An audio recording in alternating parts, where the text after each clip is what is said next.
What's happening, everyone? Welcome back to a brand new Star Wars Outlaws video, and in today's video we're going to be breaking down the Star Wars Outlaws gameplay showcase that was shown last night at UB Forward.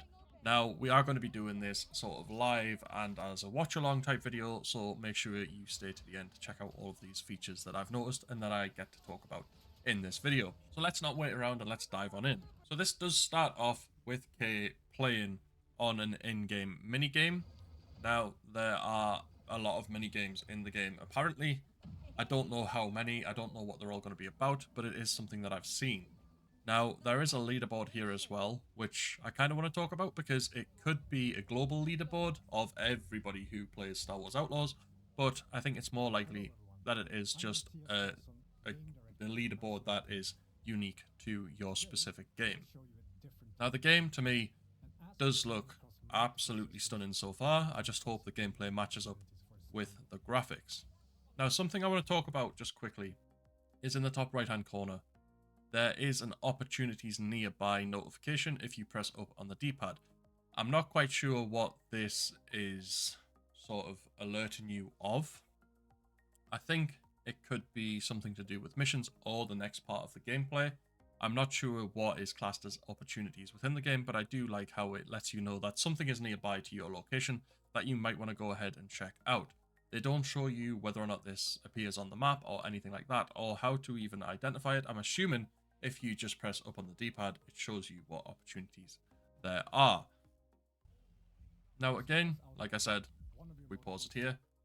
It could alert you to Bram the bartender, or it could alert you to possibly a mission which involves unlocking an expert and earning you the opportunity to unlock new abilities, which is what they do in this gameplay. I think that's unlikely, but it could be, you know, the experts and new abilities could be linked to opportunities. I'm not 100% sure.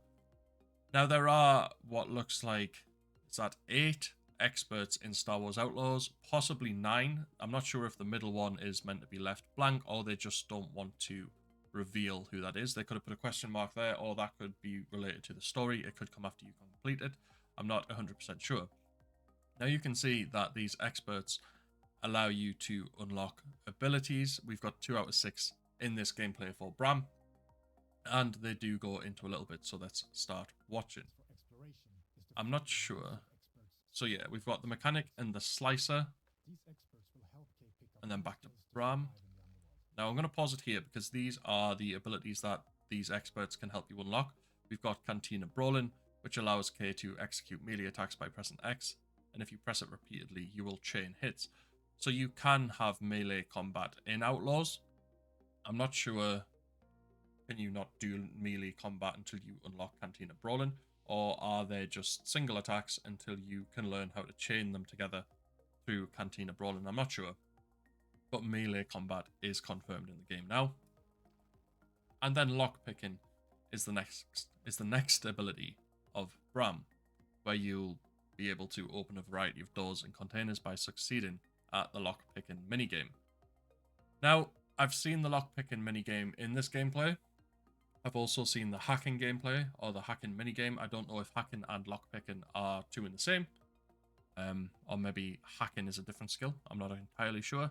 I'm also not sure how they work, and you'll see that later on in the video, and I'll talk about it then. But it is good to know that we have these skills. And now we've got fast talk here as well, which allows K to quickly react to nearby alerted enemies and delay their reaction. So you can press the right stick in when prompted to briefly distract the alerted enemy. And to unlock these abilities, you have to complete unlock conditions. So in this instance, fast talk has 2 conditions, where you need to use takedown on distracted enemies 3 times and defeat enemies with melee 5 times. I quite like how these abilities work. Or not how the abilities work, I like how unlocking the abilities work. It's something I haven't seen before in games. I know sometimes in games, when you go and speak to certain characters, they will teach you abilities. But I like the idea that you have to go and find experts who will then teach you certain abilities as long as you unlock the conditions or complete the conditions to unlock the ability. You can also follow that progression, so I'm assuming you can tag it, so you know exactly what you need to do if you want to get that specific ability conditions unlocked or complete. So, okay, so there's a gunslinger, and I think I'm just going to pause it there a second and jump back. Yeah, so there is a scavenger expert. We can't really see what skills they will give you, but it looks like the first one is something to do with your bike. And then the gunslinger, the bartender at the Mos Eisley Cantina, blah, blah, blah. Right, I'm going to pause it here again. Pausing it a lot. But this is what I believe is our first look at the world map. Something I wanted to point out with this is it looks like towards the bottom of the screen, there is an area which is sort of orangey in color and is dotted. And I think that that is an area of the map that you can't go to. Now, they have said that Star Wars Outlaws is an open world game. I'm assuming the game isn't going to let you completely explore the whole of planets. So in this instance, we're not going to be able to run around the whole of Tatooine, which would make sense because that would be absolutely huge and there would be a lot of empty areas of the game that players wouldn't really want to go to or explore through or that sort of thing. So having these orangey dotted areas which symbolize, or I think symbolize, a locked off area where you can't go makes sense. Now the area does look massive. Mos Eisley looks absolutely huge. It looks like a huge city. And then if you look off to the left, which is why I think these orange dotted areas are locked off areas, because off to the left there isn't really any orange colouring or dots, which to me it looks like the left area of the map is completely open. The right area I'm not sure, maybe you just can't go there at all. And then it actually to the top, just to the left of vehicles, it looks like it's orange again. Which, I mean, maybe it does back up my theory that these are locked off areas of the map that you're not allowed to go.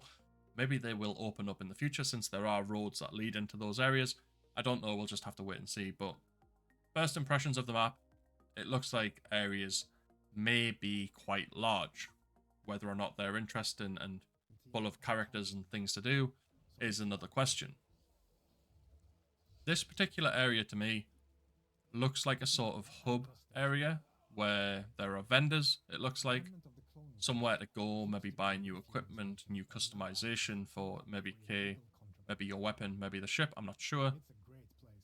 But, yeah, it looks like an area you would go to if you want to pick up some new supplies or grenades or ammo or that sort of thing.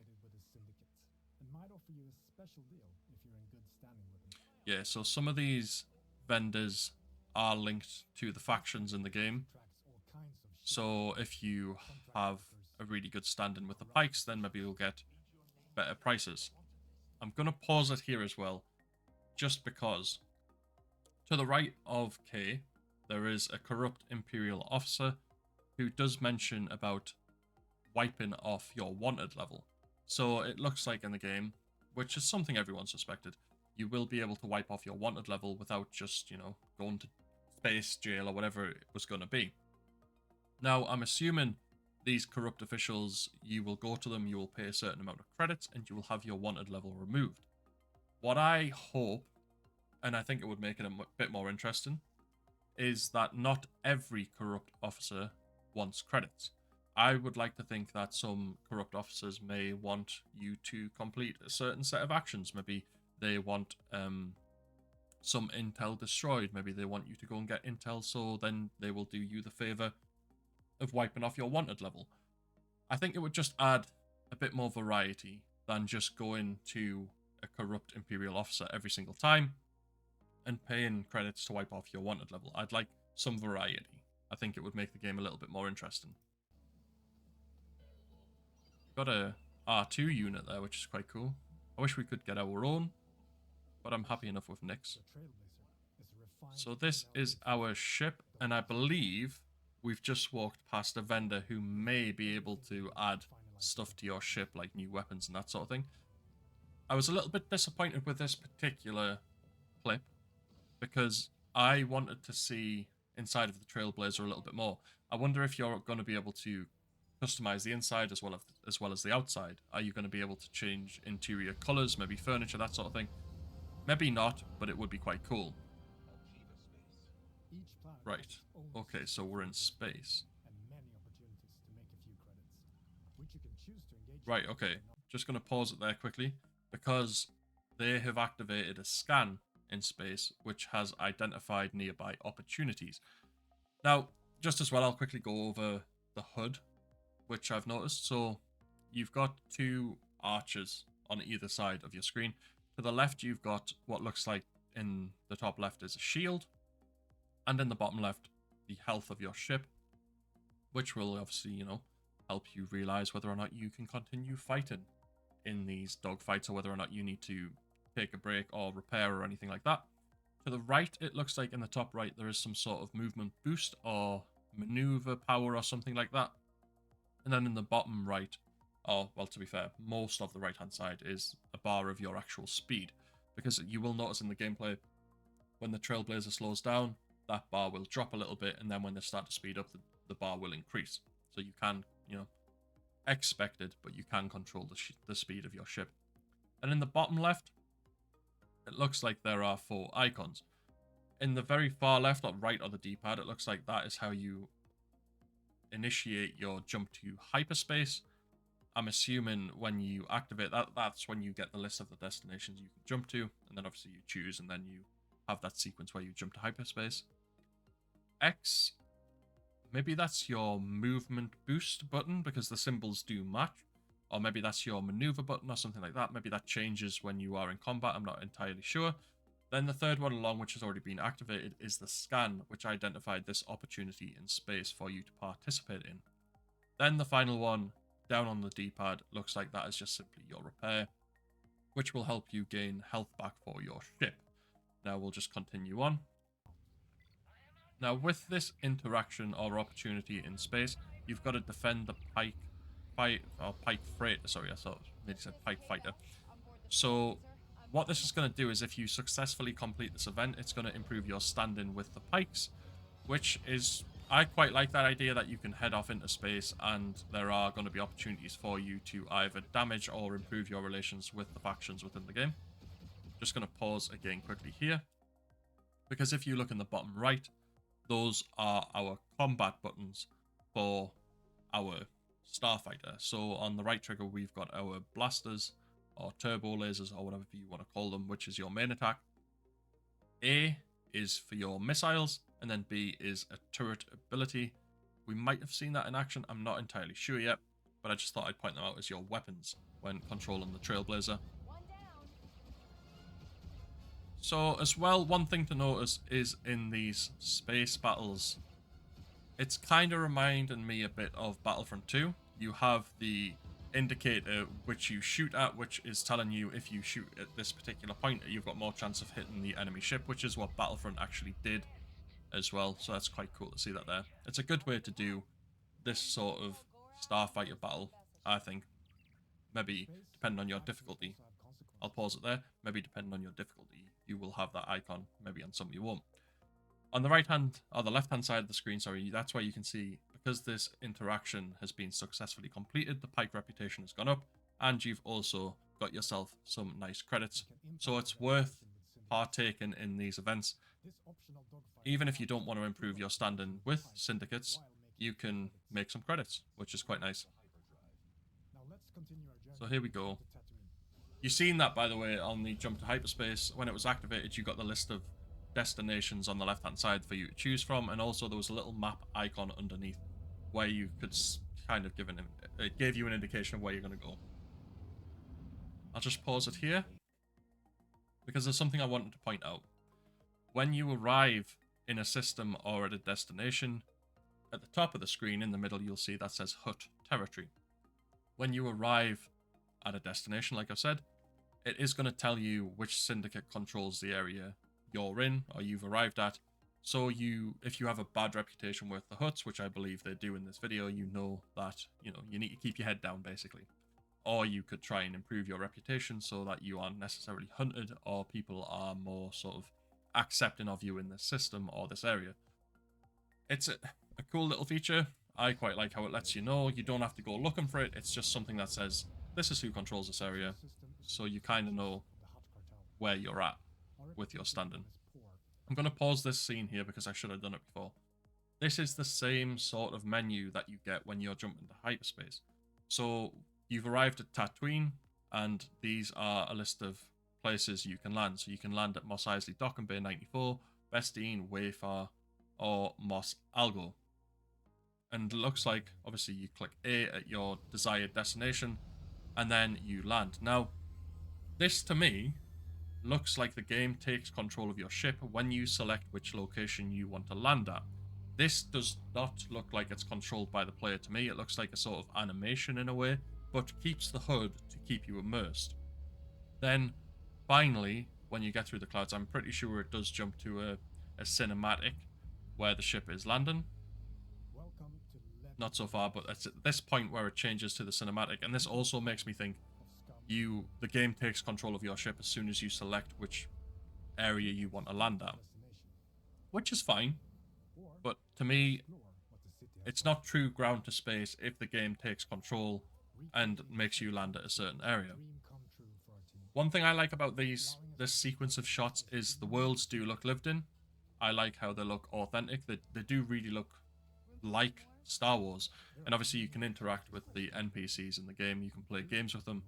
Or if, you know, you're a negative stand-in with the syndicates, then you may get jumped. But I think the game does look amazing. I really do. And I kind of like how Mos Eisley is in the game. And you can go into the cantina from A New Hope. I think it looks great, if I'm honest. Like I said, I just hope the gameplay does match the actual graphics. One thing I want to talk about though, and it's something that has bothered me the whole time when we've been seeing this gameplay from yesterday. I'm just going to pause it quickly because we've jumped to a cinematic again. I'll maybe move it on a little bit. That little section where they showed you traveling around on your bike after having headed out from Mos Eisley to go to your objective. It looks very empty. Now, there are a lot of cuts and transitions in this gameplay when you would be traveling around the open world. And for me, it's something I really want to see. Now, I know at the event they might have had time constraints. They might not have been able to show a full gameplay of you starting off in the mini game, moving right the way through to the final end part of this gameplay. So, you know, time constraints, I'm aware that's probably an issue. But they don't show you what it's like to travel around the open world of Star Wars Outlaws. If you do this mission yourself, would you be traveling from Mos Eisley to the objective for 5, 10, 15, 20 minutes through open Tatooine desert with not really much going on? Or would there be, because they did say that there would be encounters on land, on the planets, like we've seen in space, where you had to defend the Pike freighter. How often do they happen? Are you going to be on your own, and is the area outside of major cities or key landmarks in Star Wars Outlaws really empty? Are they going to be quite barren and boring? I know in an open world, something doesn't need to happen every 5 seconds, but I don't really want to be traveling around for 10 minutes with not much going on. So I would have liked to have seen more gameplay from the actual open world outside of major locations. We didn't, so I guess we'll have to wait for the game to release before we see what the actual open world out on the road is like. Because all of these shots, they look stunning, but there isn't a lot going on to me outside of mission objectives or major locations. Like, for example, this is cool, the whole binocular situation, how you can scout out an objective. Kind of, in a way, it's a bit like Assassin's Creed, how you can mark enemies like Kay is going to do here with the binoculars. And you can also mark entry points or exit points to help you infiltrate areas, which I think is really cool. I do really like this. But again, from here, they cut to Kay being at the objective. I know the objective wasn't very far away, but is just traveling across the open world really boring, really slow? Is that why they've cut it out? I know time constraints would have been in place at Ubisoft Forward, but I would have liked to have seen more of the open world to see, is it truly lived in outside of major locations, or is it going to get quite boring like Starfield? When you're running across planets on Starfield, my god, that gets boring. after not very long. I like this because we get to see Nix in action again.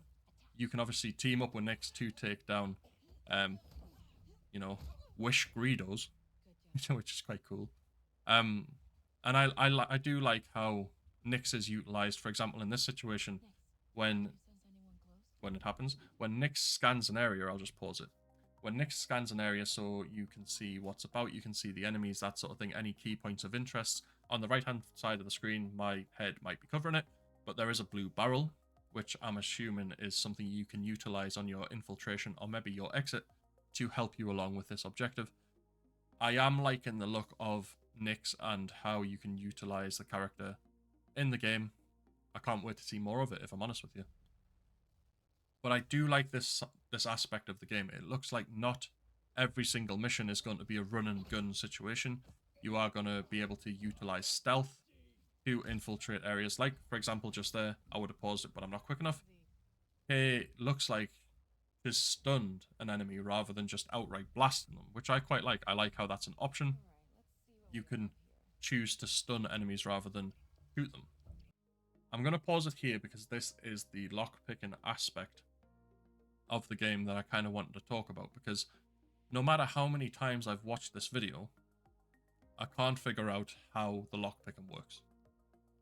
You can see there's a yellow flashing light and a blue flashing light, and obviously in the bottom left-hand corner, you can go ahead and press LT for help. So I'm assuming that'll tell you a little bit about lockpicking, but I just don't understand how it works. And it's something I've struggled to wrap my head around. I like how it's in the game, I think it's a cool feature, but yeah, I just haven't been able to understand how it works. Because it all happens very quickly, and then ping, it's open, and that's that. But this whole aspect of unlocking experts through missions, I really like that. I think it's a cool way to unlock new abilities rather than just going through the normal level up, get a skill point, unlock a skill. I like how you have to go out, find an expert, and then learn through the expert by completing various challenges. Another thing I wanted to point out as well is I think the gameplay, or the gunplay, is so much smoother in this gameplay than the first gameplay we got to see for Star Wars Outlaws. I like the different environments you can use, for example, explosive barrels. I like these sort of real-time, quick-time events to get creatures off you. I think that's really cool, and I'm glad to see those sorts of things in the game. But this is the biggest improvement for me, is the gunplay, the movement, and just how the game looks when you are in these situations. It looks a lot less janky and clunky. It looks a lot smoother, and like they've improved it a lot. But again, it's an open world aspect where Kay is traveling around on the bike, and they've cut the whole thing out. Is it boring? Are the worlds dead and empty and barren? Who knows?